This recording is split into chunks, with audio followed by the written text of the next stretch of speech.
רק על מקום החניה, ותמיד אתה יודע, הקבלן נפל אותך, לגינה יורדים ביחד, שחרית מתפללים ברמה, נתקעים בקצני סוד, שומע הרמה.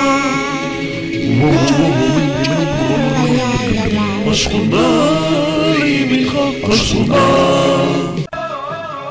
חברים יקרים, אני קורא לכם להצטרף היום אליי ואל חבריי כדי שנוכל ללכת ולצעוד בדרך חדשה. אנו עומדים בפני אתגרים לא פשוטים, משימות לאומיות והכרעות כבדות משקל.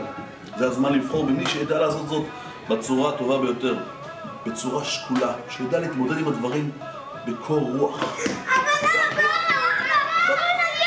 אבל אני באמצע סימנים, נו! אבל ביקשתי 5 דקות, אי אפשר לקבל שקט בבית הזה! אין מחשב מחר! לא מצחיק בזה!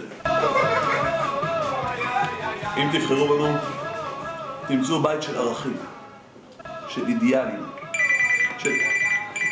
סליחה, אני חייב לקבל את הסכר פשוט. מה קורה נותו? וכמה ירד? 5.5? טוב, תחכה שירד ל5 ואז תקנה. כן, אוהב אותך מותק, ביי. כן, בעניין של היום, אנשים כמהים לחזור לערכים של פעם, לערבות ההדדית, לאמפתיה למצוקה של הזולת, לקצת חמלה, לקצת... מה קורה, רפי? כן, עכשיו אני שומע. מה קורה? מה זאת אומרת המסחר דירה שלך עלה? מה, לא שמעת מה הולך בעולם? המחיר של הדלק התחיל לרדת? לא סיפרו לי? מה? איפה? כמה? נו, בבקשה, אז תזכור ממנו, אני לא עומד בדרכך. שלום, שלום. הצטרפו אלינו, כי רמת אלישיב היא לא רק בית, היא גם שכונה.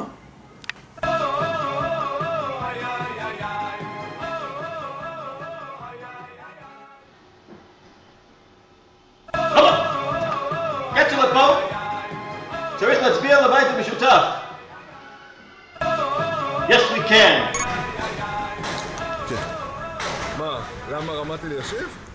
מה זאת אומרת? תראה איזה פסטורליה. השקט, השלווה.